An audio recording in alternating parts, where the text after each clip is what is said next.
Oh, look, it's somebody who thinks they're in love, but is really only attached. Let me talk to you. You see, what I've learned in recent coaching opportunities is that a lot of people are confusing love with attachment. They feel that because they're chasing this person, because this person will always have a place in their heart, no matter what they did, no matter who they are, they feel they're actually operating in love. And although that's very noble, I want you to consider that possibly what you are actually experiencing is an attachment. And proof of it is because of your inability to open your hand. You're continuing to cling to the potential that you saw in this person. You're continuing to believe that this person has the capacity to become all that you envisioned them in the relationship to be. And because of your willingness to just continue to chase, never really getting to a place of accepting or thinking of the possibility of what life could be like without them, you are convincing yourself that you have the means of pushing them to becoming all you see them to be. And what's happening in the entire process is that you're actually ignoring the reality. You're ignoring them for who they're showing you to be. Here's the beautiful thing about actually moving in authentic love, is that authentic love comes with an open hand.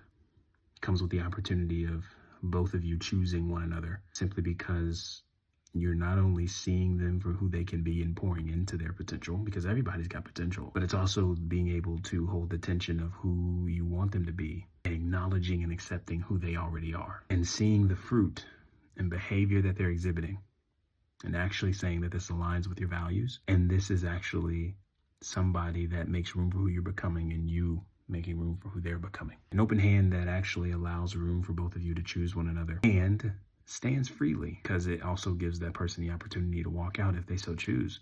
But that's really what love is. Not just taking a risk, but also allowing that person to go if they wanted, just as much as they could stay if they wanted. So the next time that you feel that you are claiming that you're always going to love somebody always is going to be in your heart, I'm not dismissing the noble feat.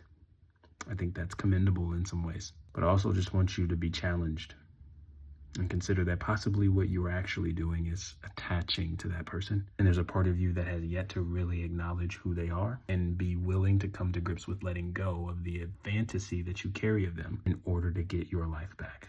And sometimes letting go is the best thing that you can do, because it actually is going to show that there are just some things you weren't actually going to step into, versions of yourself you actually weren't going to experience. Even more importantly, in-depth relationship aspects you could have had and you're going to have with God as it relates to letting go of somebody you never thought you could ever lose. And I think it just opens up the door for levels of maturity and growth that you just wouldn't see if you kept them for much longer. I hope this made sense.